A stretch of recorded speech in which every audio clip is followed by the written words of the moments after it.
Em futuro estudo a ser publicado em conceituada revista do meio científico, será comprovada não só a existência, mas os índices alarmantes da incidência da cárie cerebral. O fenômeno que atinge povos de todos os países tem como uma das suas principais causas, como é de se esperar, os péssimos hábitos alimentares das populações cultivados principalmente através do consumo de enlatados americanos, novelas açucaradas e toda sorte de conceitos embutidos. A fim de evitar a extração do órgão sob risco de sequelas irreversíveis, como, por exemplo, o pensamento banguela, recomenda-se expressamente o uso contínuo e correto do fio mental e da escova de mentes. Vamos juntos fazer do Brasil um país de sorriso branco e preto e mulato e cafuso e índio e hálito mestiço. Poema aqui do grande Michel Melamed para começar o Intervenção Urbana número 178 na sua Mutante Rádio. Olá a todos, eu sou o Fábio Chiraga e vocês estão ouvindo na sua Mutante Rádio Intervenção Urbana, que está em férias por tempo indeterminado, mas a convite da Jéssica, da Giovana e do Daniel, estou saindo um pouquinho das férias aqui para bater um papo com vocês e para falar com a sarcástica companhia de teatro. A gente vai falar sobre Um Artista da Fome, uma novela radiofônica. Eu estou com o Daniel Martins, ator, dramaturgo, professor, escritor e o escambau. Estou com a Giovana Clara, atriz, produtora, atuando em comerciais aí que eu andei vendo, muito legais. E estou também com a Jéssica Souza, atriz e produtora da sarcástica companhia de teatro. Sejam todos muito bem-vindos. Como é que vocês estão? Salve, Chira. Bom dia. Obrigadão aí pelo convite. Estamos ótimos. Valeu, Chira. Eu quero começar convite, parabenizando obrigada. vocês por todas as peças, todos os trabalhos que vocês fazem. Para quem não conhece ainda a sarcástica companhia de teatro, precisa conhecer. E agora não tem nem desculpa para falar que tem que ir ao teatro, porque vocês podem ouvir agora uma das peças dele em formato radiofônico. Gente, como é que veio essa ideia? Eu gostaria que vocês começassem explicando como é que foi fazer uma peça de teatro para a rádio. Nossa. E aí, quem começa? Pode começar, Dani. Bora lá. Bom, a companhia já estava parada há algum tempo, né? Em grande parte pela força da pandemia aí, que suspendeu as nossas atividades, e também porque a gente já estava passando por uma espécie de hiato aí, entre safra, né, digamos assim, de um trabalho para outro. E aí, durante a pandemia, né, as artes, o teatro e a produção cultural tiveram que se reinventar de alguma forma. E isso aconteceu também com o teatro, por meio de lives, peças gravadas, né, usando todas as linguagens possíveis. E aí, o formato radiofônico acabou surgindo na pauta quando a gente estava conversando sobre a Lei Aldir Blanc e o edital que saiu aqui na cidade de Limeira, né, de auxílio emergencial. E por um acaso, a Ana Lídia, que faz parte do elenco, o Chiraga conhece a Ana muito bem, acabou soltando essa, né? Poderia, de repente, usar o formato radiofônico e tal. E a gente gostou tanto, faltava pouco tempo para encerrar o prazo do edital, mas a Giovana já engatou, né, que é a nossa produtora, a redação do projeto, e aí a gente acabou dando certo e a gente fez o trabalho. Querem complementar aí, meninas? Foi uma loucura. A gente escreveu muito rápido. Eu escrevi, na verdade, muito rápido, claro, com a ajuda do Dani, da Ana, da Jéssica. Coloca isso, a gente pode colocar aquilo e tal. E eu falei, não, beleza, vamos lá. Tipo, escrevendo, e no final da noite a gente sentou, né, tipo, pelo Google Meet, a gente fez uma reunião. Gente, é isso, vamos bater o martelo? Vamos enviar?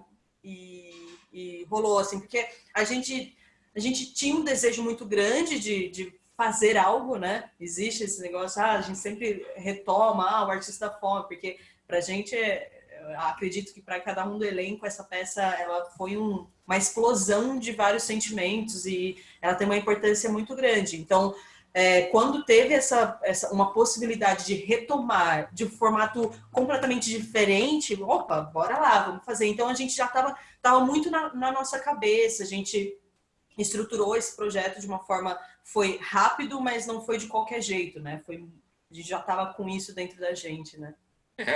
Era um projeto que já existia há anos, né? Que a gente já Uhum. estava ali, na verdade vocês tiveram que adaptar. Ô, Isso. Jéssica, fala para mim, Foi. quais foram as principais diferenças que você sentiu aí de estar no palco do teatro para fazer... E como que vocês gravaram? Cada um fez na sua casa? Como é que foi a gravação desses áudios aí? Nossa, foi um desafio imenso. Eu acho que quando a Dica propôs, a gente entrou num acordo e fomos escrevendo e conversando. Acho que a gente não tinha real noção do resultado que seria esse projeto. Com certeza foi 1000 vezes melhor do que eu imaginava, não tenho dúvidas. A gente gravou em estúdio, claro, com todos os cuidados necessários. Eu acho que a maior parte do tempo a gente passou discutindo como viabilizar esse projeto de forma segura, já que a gravação seria no estúdio. E a gente conseguiu fazer isso e foi incrível, o resultado final ficou além das minhas expectativas, com certeza. E foi uma surpresa, porque além da nova dramaturgia, era um novo formato, então não tem como não se transformar numa nova peça, num novo resultado. Então acho que ficou todo mundo muito chocado e muito feliz com o resultado. Eu Pois amei. é. E eu senti também adaptações, novas adaptações em relação ao texto mesmo, assim, né? Porque quando que foi a peça no teatro? Foi a gente Estreou em 2017, né? 2016, 30 de agosto de 2016. 2016, no Barracão Cultural lá em Campinas. E a gente veio para o Teatro Vitória em setembro de 2016. Ou seja, muitas mudanças no Brasil aconteceram nesse período, né? No Brasil, sim, com certeza. Nossa, E é eu- muita coisa, né? Pois é, e aí eu 4 percebi anos. que tiveram também mudanças no texto e diretamente ligadas ao momento atual do país também, né? Uhum. Sim. Ah, Legal. É. de Daniel, escrever, deixar tudo extremamente atual e é isso. Não vou ficar puxando muita É. sardinha. quem assistiu a peça no teatro e gostou, ouça essa peça que vocês vão gostar de novo, né? Assim, não vou falar que a gente vai gostar mais, que a gente gosta demais de vocês, assim, mas é outra experiência, né? Ouvi-los, só ouvindo, sem ter a imagem de vocês ali no palco, é uma sensação diferente, né? Outra sensação, a gente vai conversar um pouquinho mais sobre isso. Eu queria falar sobre essas peças online que estão acontecendo, ouvir de vocês o que vocês têm achado disso. Mas, Daniel, o que é um artista da fome? Fala para mim sobre essa adaptação feita desse escritor que você foi, inclusive, visitar a cidade e andar ali pelas ruas por onde ele andava, né? Fala um pouco mais para a gente, Daniel. Bom, acho que em primeiro lugar é fruto dessa paixão que acho que é comum entre todas as pessoas aqui nessa sala de bate-papo aqui, que é o Kafka, não é? Então acho que uma primeira coisa é isso, né? E já tinha o projeto de adaptar esse texto faz algum tempo, não é? E em 2015 eu estava abrindo o Teatro Escola, não é? Estavam chegando as primeiras pessoas no espaço. A Giovana foi a primeira aluna do Teatro Escola, né? E aí eu comprei um livro. Nessa época o senhor estava em Praga, que eu me recordo. Se não era em 2015, era por ali, né? 2015. E foi 2015. Uhum. E eu comprei um livro chamado Kafka e Praga, né? Que é esse, eu já comentei que é esse itinerário, né? Um livro que refaz o caminho do Franz Kafka pela cidade. E aí fiquei apaixonado, né? Depois acabei de conhecer a cidade também e tal. E comecei a devorar ainda mais as obras do Kafka e eu não tive dúvida que eu queria fazer essa montagem, né? E a Giovana, inclusive, foi uma das primeiras pessoas com quem eu conversei a respeito, enfim. E aos poucos o elenco foi se formando. Mas um artista da fome, Shira, eu acho que ele também é fruto de um movimento da companhia recente, né? Você acabou de comentar, né? Quanta coisa não estava acontecendo no país nessa época, né? Que a companhia acho que saiu de uma vibe mais, né? Vou usar uma palavra aqui pela força da expressão, de uma vibe mais existencial dos seus primeiros trabalhos, para uma pegada mais engajada, mais política, né? Porque foi um impacto que todos os artistas do Brasil sentiram, né, nos últimos anos. Então, os nossos 2 últimos trabalhos, eles têm um pouco esse engajamento. E a peça radiofônica tem também, não é? A gente conversou desde o início que a gente não queria que fosse simplesmente uma reprise do espetáculo teatral, mas ele não podia abrir mão desse viés que é importante para a gente. Certo. É muita empolgação, né, gente?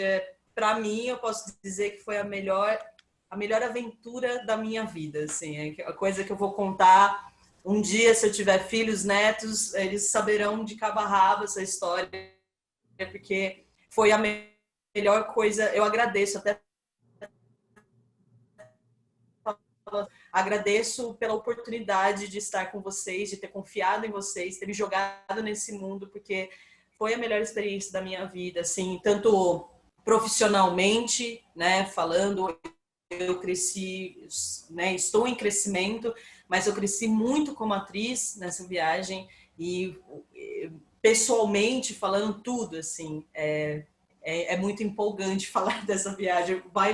Pessoal, se vocês quiserem complementando, E não é eu vou não lembrando. é só o fato da viagem ter sido incrível, uma viagem internacional, nós, jovens sonhadores, para muitos a primeira experiência fora do país, Sim. mas nós, como grupo no Artista da Fome, a gente tem uma sintonia e uma energia que não acontece nossa, nunca aconteceu em outro grupo, assim, falando por mim.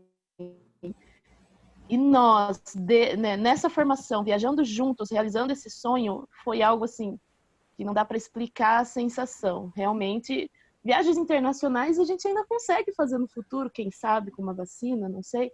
Mas do modo como foi, realmente vai ficar marcado para sempre. Nós juntos somos, assim, incríveis. Explode Eu o mundo. agradeço cada minutinho daquela viagem. Mas conta pra gente, por onde que vocês passaram? Que ano que foi e por onde vocês passaram? Foi em A gente foi em 2017, Shira.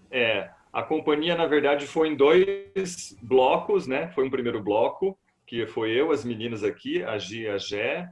Aí teve a comitiva, né? Foi a Rose também, A foi o Ágata. David, foi a Ágata. E depois foi o restante do elenco, né? Tanto um bloco como... O primeiro bloco, na verdade, né? Acabou se ramificando e conhecendo diferentes cidades da Europa. A gente se separou, se trombou, se encontrou.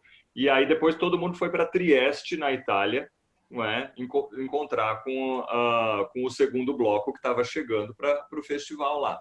A gente passou por Trieste e depois a gente foi para Tessalônica, na Grécia. Né? Depois foi para Atenas conhecer e tal. Mas as apresentações foram em Trieste, na Itália, e Tessalônica, na Grécia.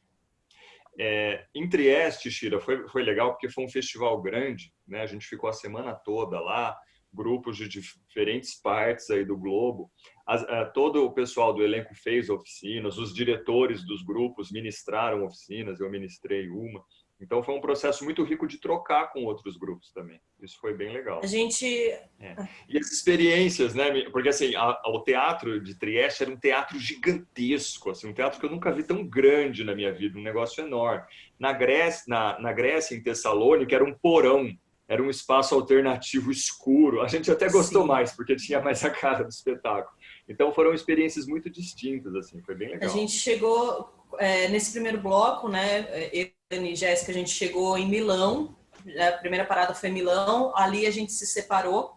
Eu, Jéssica e Devão subimos para Amsterdã. A gente ficou uma noite lá, né? Uma virada de noite. Enfim, depois a gente quase não deu certo, mas a gente conseguiu sair de lá e fomos para Berlim de ônibus, o Flixbus. Foi uma viagem incrível, 6 horas com aquelas paisagens maravilhosas. E daí a gente chegou em Berlim, ficamos mais um dia, voltamos para Milão, encontramos o pessoal e fomos para Trieste. De Trieste a gente ficou uma semana lá, a gente ficou, todos os grupos, se eu não me engano, pessoal, foram 7 países, né? 7 contando com a gente, alguma coisa assim. Nós éramos os únicos da América a estar ali, foi também uma questão de representação muito legal. E fazendo as oficinas, a gente ficou num camping de escoteiro, era usado muito para escoteiros, né? Era um espaço enorme, e daí todo dia a gente tinha uma confraternização com os grupos. Então, assim, mesmo com a dificuldade da língua, né? Enfim, a gente aprendeu demais, a gente se comunicou demais, assim. E daí, saindo de lá, de Trieste, uma parte foi para Veneza, se eu não me engano, né? Uma parte foi para Veneza, e daí a gente acabou se encontrando em Milão de novo para ir para Tessalônica. conhecemos Atenas e voltamos para Roma. Nossa última parada, nosso encontro em Roma. Depois voltamos para Milão e voltamos para o Brasil. Foram 20 dias, pessoal. 21 dias de uma viagem insana, assim. Que demais. Agora, como é que é essa experiência? Vocês levaram um artista da fome para lá, certo? Uhum. E aí, e essa apresentação? Como é que acontece em relação à língua? Como é que é a reação do público? Nossa. Nós tivemos que traduzir o texto. Todos os espetáculos do festival foram legendados, não é? Em inglês e italiano. E na Itália foi em inglês. O desafio começou aí já. Então foi um desafio enorme assim para traduzir para os 2 idiomas. A gente contou com o João Roberto Sampaio, que é um grande amigo meu de Limeira, hoje mora em Estocolmo, o Shira conhece também, que é o que operou o projetor, porque o espetáculo ele é bem verborrágico, tal, então eu não podia perder, né, o timing das legendas, tal. Mas foi bem bacana. A gente contou com o Rafa, que traduziu, né, Dani? O Rafael Turati, que traduziu.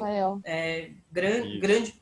Que participou agora também da peça radiofônica. E chegando lá, conhecemos uma italiana maravilhosa, que também fala várias línguas e conhecia o português, e ela que nos ajudou ali também a fazer a tradução do inglês para o italiano, e ela que ajudou a gente, a Roberta, inclusive maravilhosa, fez parte aí de muitas coisas com a Sarcástica. E esse festival de Trieste, se a gente tiver que comparar com algum festival no Brasil aqui, Daniel, como é que dá para fazer, para a gente ter uma dimensão do tamanho dele? Olha, talvez a Gica até saiba responder isso melhor, é que ela é mais rodada que eu e que a Jéssica. Mas, assim, eu fiquei bem surpreso, Shira, porque, assim, normalmente os festivais no Brasil, assim, a companhia chega, apresenta e vai embora, sabe? Então é uma coisa muito fast food, assim. E esse é um espetáculo, assim, que ele primava por uma troca, né? Por um intercâmbio cultural. A gente ficou lá a semana inteira, teve oficina, foi um espetáculo...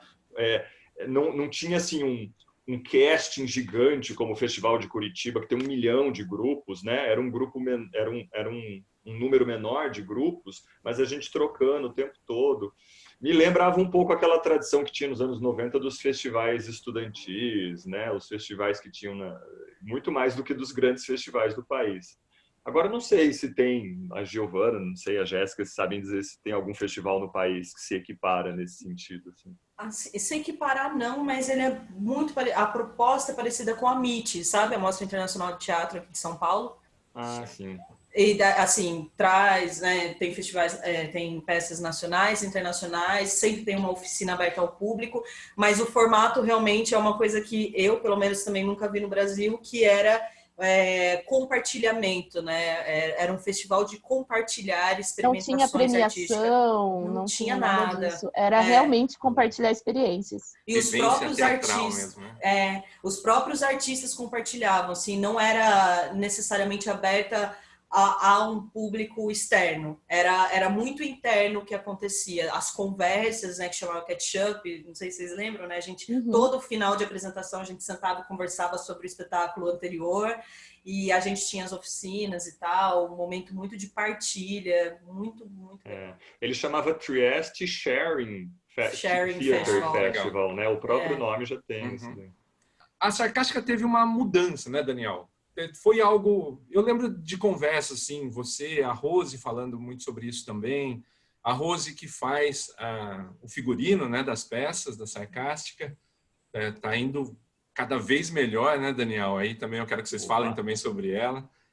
Porque a Rose, eu já brinquei com ela, falei assim, eu tô vendo você indo para a Rede Globo e não dá entrevista aqui para a Rádio de Limeira, né, alternativa. Mas vamos lá, eu queria que vocês falassem um pouco sobre isso. A mudança que teve na Sarcástica e, inclusive, com a entrada do Daniel como ator. Né?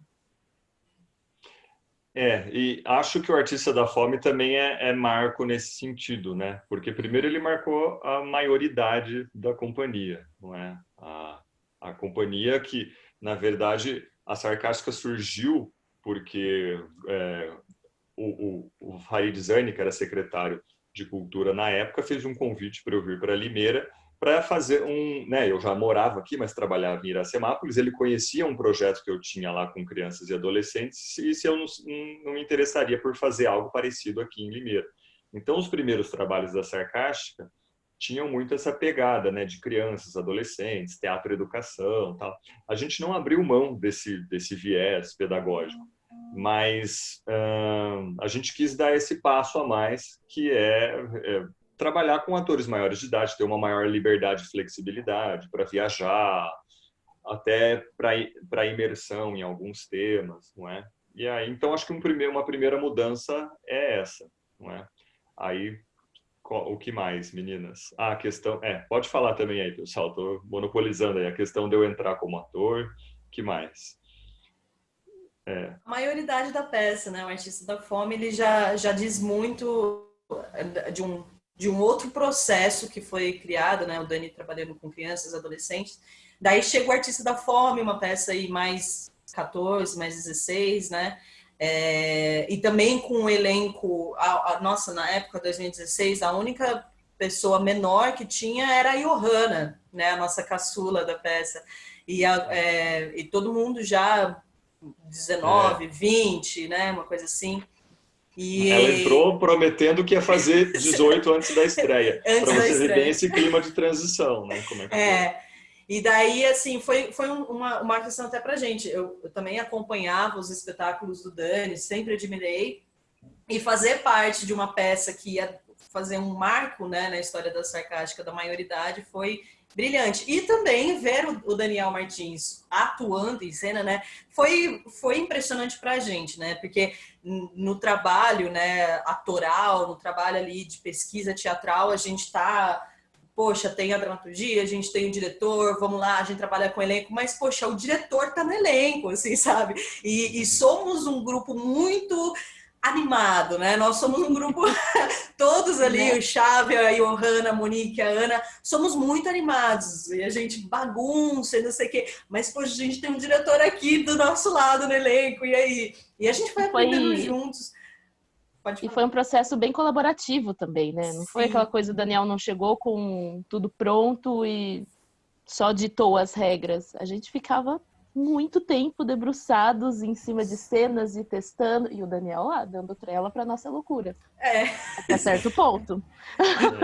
Foi muito interessante. Eu lembrei o que eu ia falar, Shirley. E o processo, eu também sempre, assim, até antes de definir se eu ia estar dentro da cena ou não, eu sempre participei muito das preparações, trabalho de corpo, voz, sempre estava lá no meio junto com eles. Então, um processo natural, eu acabei ficando no elenco também.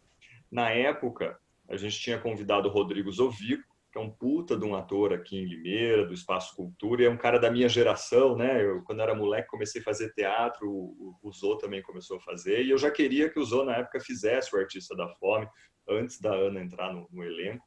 Então, aí ficou, assim, nós dois, assim, de mais velhos, assim, né? Sim. E o resto, essa molecada aí de 18, 19, 20 anos, assim, né? Então, criou esse contraste interessante também. Só na bagunça. Mas foi ótimo, colaborativo. Para mim, Daniel tá falando do Rodrigo Zovico, eu assisti uma peça dirigida pelo Daniel, né? E eu lembro disso, assim, era o trabalho do Daniel, eu vou assistir de olhos fechados, assim, eu não preciso ler nada antes, eu falei, que dia que é que eu quero estar lá para assistir, né? E eu me lembro disso, na época até escrevi, assim, nas redes sociais, falei, era uma peça dirigida pelo Daniel Martins, do Beckett, com o pessoal da Companhia Pelo de Gato Preto, no espaço do Fábio Jacon. Não tenho dúvidas, né? Estarei lá. E a gente foi assistir o Improviso de Ohio. E eu me lembro da fala do Daniel depois, porque, assim, é uma peça, para quem está assistindo, é muito difícil, né, Daniel? Depois da peça, esse catch-up que vocês falam aí ao final, eu acho que foi super importante por isso, para ter a explicação e falar sobre Beckett também e sobre a peça em si, porque ela é uma peça... como é que eu vou explicar para quem... É uma peça devagar, né, Daniel? Lenta, não sei, me corrija aí. E eu lembro do Daniel falando que na época, com os meninos de Iracemápolis, que eram crianças mesmo, assim, ele falou assim, eu não quero que eles vejam, eu gostaria que eles assistissem o preparo dos atores, eu gostaria que eles assistissem o aquecimento dos atores, mas eu não queria que eles estivessem na peça, que é outra história. Eu lembro, eu escrevi, né? Eu não fiz questão de convidá-los, mas como teria sido importante eles terem visto a concentração, o preparo. Que era só o Zovico e o Renato, né? Isso, né? O improviso de Ohio. Era uma peça que tinha uma entrada bem sensorial. E eu gosto muito disso nos espetáculos, né? No próprio Artista da Fome, vocês estavam comentando agora da música, né? O Artista da Fome, por exemplo, foi feito para ser uma peça com música alta, né? Eu falava para o Boris Moreno, nosso sonoplasta: Boris, a gente não é uma companhia de teatro aqui, a gente é uma banda de rock, assim. Na dúvida entre ouvir o ator ou a música, é a música. Então, né, tem essa pegada de como se você estivesse num show, assim, né? O espetáculo presencial, né? A peça teatral. E o Beckett era o oposto, né? O Beckett era um clima arrastado, né? Que tem muito a ver com esse absurdo que é tão típico dele, né? Esse mundo desprovido de sentido, de valores. Então tinha um trabalho muito nesse sentido, né? É o que ele chama de dramatículo, né? Que é essas peças dele de uma página, mas esse desafio, né? Que meu e dos meninos, de tentar alongar essa dramaturgia ao máximo, né? Mostrando esse definhamento, essa corrosão do indivíduo. Foi um trabalho bem desafiador, mas bem legal que a gente fez. Daniel, e como que o Beckett dialoga com Guimarães Rosa? Conta pra gente. A eterna pergunta, não é? Isso aí foi uma jornada na minha vida, Shira. Agora eu tô em outra, né? Essa foi a jornada do mestrado aí. Eu levei 10 anos, agora criei coragem e voltei aí fazer o doc. Mas em 2003, né, que eu entrei no mestrado e comecei a ler muito Guimarães Rosa, que hoje é uma das minhas maiores paixões na literatura, assim, né? Sou aficionado por Guimarães Rosa, gosto, assim, de toda a obra dele, leio e releio sempre que Foi para a possível. cidade dele também, né, Daniel? Fui, né? Aliás, isso é um tema que eu gosto muito, Shira. Me convida um dia para falar de paisagens literárias, né? Adoro, assim, ou paisagens artísticas, né? Que eu chamo de um modo geral. Adoro chegar numa cidade e falar quem morou aqui, quem viveu aqui, né? Essa cidade é cenário de algum livro, de algum filme, né? Então eu tenho muito, isso é uma pesquisa pessoal, né? Uma coisa que me move muito. Sempre que eu posso viajar, não é sempre, mas eu gosto muito disso. E fui para Cordisburgo, né? Fui lá, conheci o Guimarães Rosa, conheci a cidade do Guimarães Rosa, enfim, os lugares dos livros. E durante a pesquisa do mestrado, né, estava estudando um conto do Sagarana, né, que chama Sarapalha, a obra de estreia do Guimarães Rosa, que tinha uma situação muito parecida com o Esperando Godot do Beckett, né? 2 homens esperando por alguém que nunca chega, definhando, morrendo. E eu acabei fazendo esse encontro, né, que acabou virando um livro, né, que é o Um Mundo Depois do Fim do Mundo, que eu publiquei pela Eduel, né, chama Um Mundo Depois do Fim do Mundo, Samuel Beckett e Guimarães Rosa contracenando no absurdo. Bom, então, entendendo também um pouco a cabeça desse dramaturgo e dessa companhia, né, então, além de ter Guimarães Rosa, Beckett, Kafka, Chekhov e tudo mais, eles também têm os contemporâneos, né, Daniel? Então tem Nick Hornby, teve David Mazzucchelli, né? Fala, como é que anda essa cabeça aí? O que vem pela frente? Vai ser um clássico ou vem coisa nova aí? Olha a responsa da... Agora eu quero ver. Eu também quero ver, hein? Ou atenta. Olha, com certeza ele já escreveu alguma coisa, né? Já tem Eu não tenho dúvidas. Sim, projeto sempre tem na cabeça bombando a mil, né? Vamos esperando a sair logo dessa pandemia aí. Espero que o próximo seja presencial. Mas assim, Shira, a companhia ela sempre teve um vínculo muito forte. Acho que isso é uma reverberação até né, de coisas que eu gosto e curto, com a cultura pop e, em particular, com a literatura, né? Então a gente sempre teve esse viés de adaptar textos literários ou uma HQ, como você acabou de comentar, o Mazzucchelli, né? Alguns clássicos, né? Shakespeare, outros contemporâneos. De uns tempos para cá, e o Prisioneiro Político acho que sinaliza bem essa transição, eu tenho me interessado muito no campo documental do teatro, né? Ou seja, em histórias pessoais, em relatos, histórias de vida. O Prisioneiro Político ele mesclava textos né, do Borges, do Dostoiévski, mas tinha muito de vivências minhas, né? Tinha relatos autobiográficos meus. Então, eu estou gostando muito de trabalhar com essa fronteira ficção documental, né? Que muitos chamam de autoficção, enfim, tem vários, né? Teatro documental, tem várias nomenclaturas. Mas eu não sei, eu tenho a impressão, não sei quando, mas quando surgir um novo trabalho da Sarcástica, que ele vai pisar nesse terreno aí, né? Um pezinho na literatura e outro em vivências, histórias de vida, narrativas pessoais. Vamos ver. E, Daniel, como é que foi o convite da TV Cultura para você levar um trechinho dessa peça para eles lá? Essa eu vou deixar para minha produtora, né? Eu produzi o espetáculo do Dani aqui também em São Paulo, né? Comecei a correr atrás de assessoria, de fazer uma certa assessoria de imprensa, comecei a mandar para alguns canais de divulgação, a SP Escola também estava fazendo essa divulgação, até que eu simplesmente recebi um e-mail, eu acho, ou foi um contato, que uma pessoa viu numa dessas divulgações que foram realizadas por mim pela SP Escola, uma pessoa da TV Cultura viu e falou assim, a gente gostaria de colocar o Daniel na pauta e etc, será que rola? Dani, vem pra cá, corre pra cá, pelo amor de Deus, a gente vai na TV Cultura, cara. E daí, tipo, ele tava em casa, a gente foi pra lá, a gente foi... nossa, eu não lembro nem o dia e como foi isso, mas foi no período da tarde, assim. A gente chegou lá, entrevistaram ele fez um trecho da cena, isso ajudou, impulsionou mais, né, a nossa divulgação. O pessoal da TV Cultura super gente boa. Lembrando que a gente foi lá, coincidência ou não, no dia do aniversário de morte do Vladimir Herzog, né, a peça que já tinha um conteúdo político forte. E a gente entrou na redação onde ele trabalhava, né? Passou pela porta que ele passou para ir dar o depoimento para o DOPS e não voltou nunca mais. Isso marcou muito, Shira. E eu lembro quando eu era moleque, eu assisti um filme do Antunes Filho, né? Não é todo mundo que sabe, mas o Antunes Filho, né? Um dos grandes nomes do nosso teatro, morreu, acho que ano passado, ou esse ano, não lembro. Ele fez um filme que é O Vestido de Noiva, do Nelson Rodrigues. E tem uma cena que se passa na redação, né? Porque tem os jornalistas da peça e tal. Uma cena que se passa na redação e ela foi filmada na redação da TV Cultura e o Vladimir Herzog estava no fundo, né? Ele fez tipo uma figuração sem querer no filme. E aquilo me marcou tanto. E quando eu entrei com a Gica na redação e eu vi exatamente a cena, né? O enquadramento assim da redação, igual ao filme, a cadeira onde ele sentava, aquilo foi muito marcante, assim, né? Passar pela mesma porta que ele passou para ir dar o depoimento foi um choque. Foi potente, né? Foi potente pra caramba.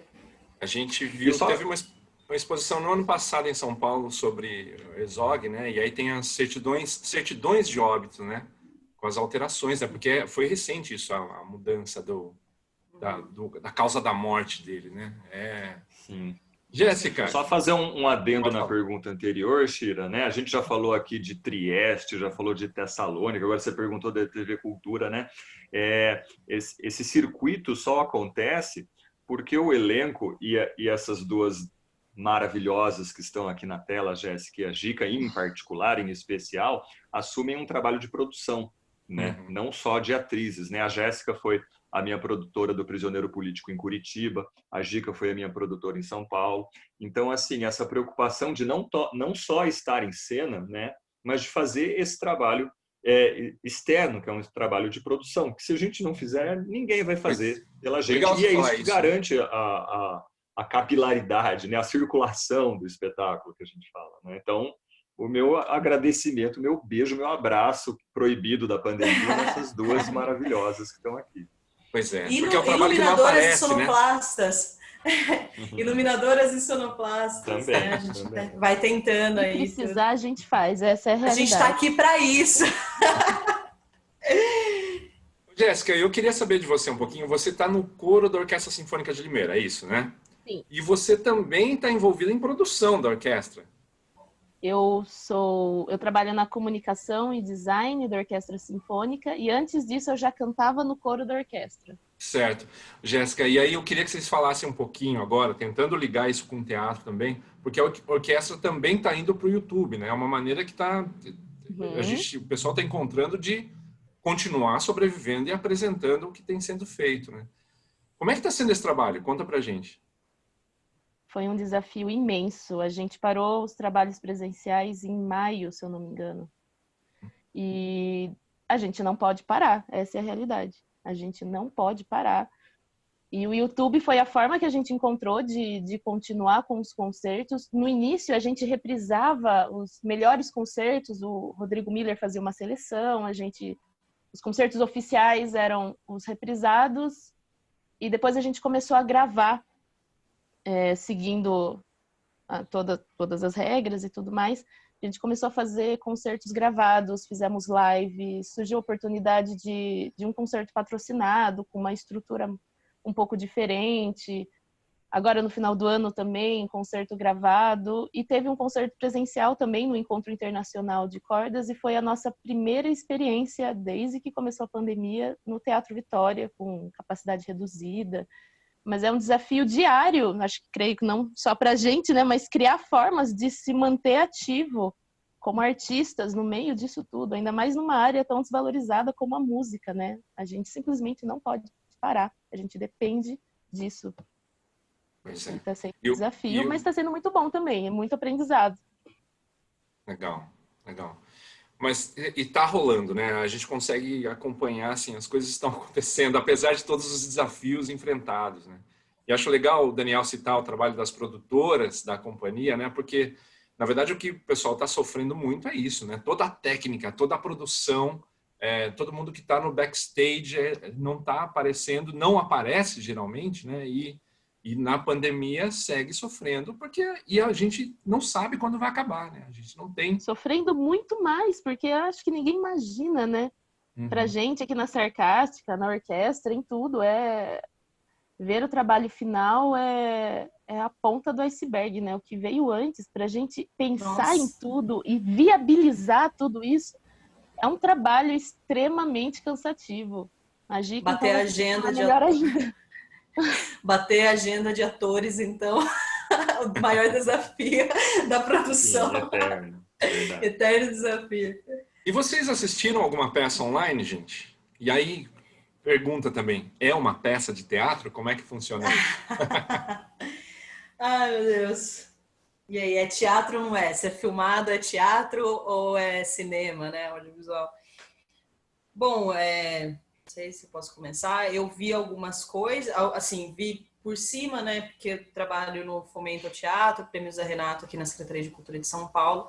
E os grupos estão se articulando, eles estão se movimentando para continuar executando, fazendo de alguma forma, né, leituras dramáticas, enfim. Então, passa pela gente, a gente também, né, tipo, vamos estrear, tal, a gente sempre tenta dar uma olhada, mas acho que no final das contas, independente se é teatro ou não é, acho que continua existindo, né? Que a arte ela permanece em qualquer tempo com as suas dificuldades. Então, a gente vai sair dessa, uma hora a gente vai sair dessa e o teatro ele vai se mostrar e já está se mostrando o quão forte ele é e a arte está se mostrando o quão resiliente ela independente de como ela está sendo feita, por quais canais. Lógico que o teatro ele é a arte do encontro, né?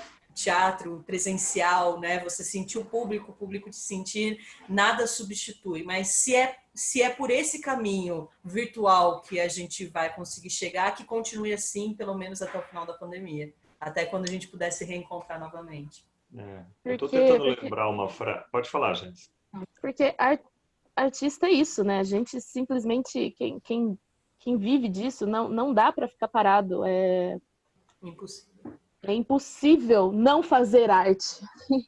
Então, independente do que aconteça, a arte vai se reinventar e a gente vai fazer, independente de como, de quais plataformas, se é teatro, se não é. Enquanto estivermos vivos, a gente vai fazer arte. É teleteatro, né? É o teleteatro. Tem uma frase do Lope de Vega, mas assim, não é literal, não lembro, mas que ele fala onde houver duas pessoas, um espaço comum e um encontro transformador, haverá teatro, né? Alguma coisa assim. Se é teatro ou não é, Shira, é difícil responder, mas eu sou muito na linha assim, né, do que a Gica falou aqui, da resiliência, né? O teatro e a arte, nesse momento, estão se ressignificando, estão se transformando. E eu acho que entre dizer não é teatro ou é teatro, eu sou muito mais inclinado a dizer que é, porque não é o momento agora de resistir, de combater, é um momento de entender essa necessidade, não é? De que a gente está passando por uma transformação e que não tem outro jeito. Né? O mundo já faz tudo, né? Contra quem está querendo criar, principalmente de forma independente. O teatro já é uma resistência, né? Já tem que enfrentar o mundo sempre. A pandemia é mais um fator, né? Não é que... Uhum. Já não era fácil antes, né? Exatamente, a pandemia é mais um, né? Então o lance é continuar criando, acho demais isso. E a questão está um pouco para além também, né? Se é teatro ou não é. Para mim é mais se chega ou não, porque a gente já tem uma dificuldade de chegar, né? Enfim, a gente sabe devido a vários fatores sociopolíticos, a gente tem uma queda aí de público nos teatros. Aos poucos, nós como artistas, a gente também tem a função de trazer o público ao teatro, né? Existe essa dificuldade presencialmente e virtualmente também vai existir as suas limitações, os seus acessos. Então, acho que mais do que é ou não é teatro, é chega ou não chega, para quem chega, como chega. E é uma discussão que vai se estender, seja na pandemia, seja, né, em tempos normais. Certo. Bom, gente, estamos chegando ao final do programa aqui, esse papo delicioso com vocês, dá para ficar o dia inteiro conversando, né? Sem contar da saudade que a gente está. Mas eu queria que vocês falassem aí, como é que essa peça aconteceu, como é que ela aconteceu, a peça radiofônica, e eu queria que vocês citassem aí as pessoas que participaram, como é que foi todo esse processo. Mandem aí. Bom, acho que uma primeira coisa importante para falar, né, até antes dos créditos, é que, né, nesse anseio de não ser o mais do mesmo, né? É o mesmo, mas é diferente, né? Esse eterno retorno de fazer algo que fosse o Artista da Fome, mas que também tivesse uma nova roupagem. A gente fez uma referência e uma reverência, né, à era do rádio nessa nova versão, não é? Então a era do rádio e um pouco posterior à era das novelas radiofônicas, né? No nosso caso é uma peça radiofônica, não uma novela. Né? Mas, enfim, então isso mudou um pouco a estrutura do trabalho, né? O encadeamento das cenas e, claro, a trilha sonora. Né? E não poderia até deixar de existir algumas canções ao vivo, né? Que nós nos arriscamos ali com a ajuda de alguns integrantes do coro, né? Do coro da Orquestra Sinfônica de Limeira. Mas então ele tem esse aspecto da era do rádio, das rainhas do rádio, da era de ouro do rádio no Brasil e lá fora. É importante falar como o universo foi generoso com a gente, que antes mesmo da peça radiofônica, a gente sempre teve muita ajuda de onde a gente menos esperava. Com certeza, se não fossem as pessoas que apareceram no nosso caminho, as coisas teriam sido muito diferentes. Durante a viagem, tudo. Sempre surgiram pessoas, às vezes, assim, inesperadas, que foram essenciais e que, né, não aparecem no trabalho final, mas que, com certeza, merecem o seu crédito. E agora também na peça radiofônica, né, o pessoal do coro que teve a oportunidade de ajudar e entraram de cabeça, ensaiaram, fizeram tudo e fazem parte dessa nova roupagem da peça. Então, gostaria de também fazer um agradecimento, né, a todas essas pessoas que nos ajudaram, seja durante o espetáculo presencial, seja agora. A Sarcástica, ela tem muitos amigos, né? É importante a gente lembrar disso, que estão sempre com a gente. Então, acho que vai um agradecimento imenso aí para o elenco, para o nosso elenco, Ana Lídia, Johanna, Baz, Monique Axa, Jonathan Xavier, o Dani, a Jéssica. Queria fazer um agradecimento também para o Bruno Camurci, que sempre esteve com a gente nesses momentos presenciais. O Boris Moreno, nosso sonoplasta, agora editor também dos nossos vídeos. A Rose, nossa figurinista. E também o pessoal, agora dessa nova versão radiofônica, o pessoal do coro, o Rafael Turati, Rafael Vitor, a Ellen Rodrigues, o nosso violonista, o Churuba Marques. Então, a gente é muito grato a tudo que aconteceu de 2015, né, gente? 2015 a 2016, até então, assim, passaram muitas pessoas na nossa vida, o Teivão, a Agatha, a Juliana. enfim, muitas pessoas na nossa vida que nos ajudaram demais, imensamente. Hoje a gente é tudo isso, porque foi tijolinho por tijolinho, né? A gente gravou no NP Studio Produções com o Alexandre, uma pessoa bacana pra caramba, né? Nos ajudou bastante e tivemos muito apoio da Mutante Rádio, do Fábio, né? A intervenção urbana e Limeira Colorida. Então a gente só tem a agradecer imensamente e a gente só pôde realizar esse espetáculo, esse projeto, por conta da Lei Emergencial à Cultura, né? Da Lei Aldir Blanc, que foi instaurada e está ajudando muitos artistas de todo o país. A Secretaria de Cultura de Limeira, com a sua equipe, né, que trabalhou muito para isso, e também a essa lei. Se não fosse, a gente não teria esse boom artístico que está rolando aí durante a pandemia, ajudando os artistas a ganhar uma grana e desenvolver seus projetos. Sair do buraco, na verdade, né, gente? É uma coisa... A gente fica... a gente não tem o Ministério da Cultura, né? A gente pode editar essa parte, mas porra... Tem alguma pergunta que eu deveria ter feito e que não fiz? Momento Antônia Bujanra aqui do Provocações. Qual a pergunta que eu não fiz que deveria ter feito? O que é intervenção urbana? O que é intervenção urbana? Excelente pergunta, Daniel. Acho que intervenção urbana é sair do circuito, não é, Shira? É sair mais do mesmo. Independente da pergunta se referir ao nome do programa ou à manifestação de rua, manifestação popular, é sair do mesmo, é sair do protocolo, sair do circuito, é fazer diferente, é olhar para o mesmo com outro olhar, ou olhar para o outro, né? Enfim, é sair do conforto, da zona de conforto, do comodismo. Acho que é isso. Muito bem. Então, com isso, a gente encerra esse programa aqui, com esse papo maravilhoso, com a Sarcástica Companhia de Teatro. Claro que mais atores, né, atuam, né, nesse... Vocês chamam de coletivo mesmo, a Sarcástica? Sim, é um coletivo, uma companhia. Um coletivo teatral, né? Então, mas aqui muito bem representado pela Jéssica Souza, que eu agradeço demais. Já mando um abração aqui também. Giovana Clara e Daniel Martins. É um grande prazer ter vocês. Obrigado por me tirarem das férias aqui do Limeira Colorida. De nada. De nada. Conte com a gente. Vamos fazer. Conte com a gente. Muito obrigado. E quando acabar essa pandemia, o que chama a Sarcástica para o Cafofo aí, hein? Que a gente com certeza, vamos fazer aqui. Com a Sarcástica. Com um pãozinho aí, uma com cerveja. Café, que tá rolando. Pois é, o café eu já servia sempre, né? Eu sempre fazia o café e tal, e agora tem o pão, né? Já tá todo mundo falando, vai ter pão na entrevista, ou pizza. Lembre-se que a Sarcástica é boêmia, né? Como bem disse o Daniel Martins. Então, estamos aí dá pra fazer uma isso. pizza à noite com cerveja. Tira o café, Com põe certeza. café com cachaça. Licor de café, cachaça de café. Estamos aí para isso. Gente, muito obrigado. E para quem quiser procurar por vocês, quais são os melhores canais? Jéssica? Tem o nosso Instagram, Sarcástica Companhia, que é o nosso principal meio de comunicação atualmente, e o nosso Facebook também. E o nosso e-mail, né? Sarcástica Companhia. Todas as redes sociais. Exato. Pois é, aceitamos jobs, não é isso? Demais, gente. Chama a gente, manda jobs. Pra tudo. Atriz, iluminadora, produtora, sonoplasta, designer, tudo. Dramaturgo, Fechou. Né?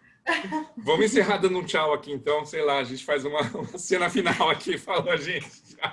Valeu, galera. Tchau. Tchau, pessoal. Eu vou só parar de gravar. Obrigada. Peraí. Valeu. Até mais.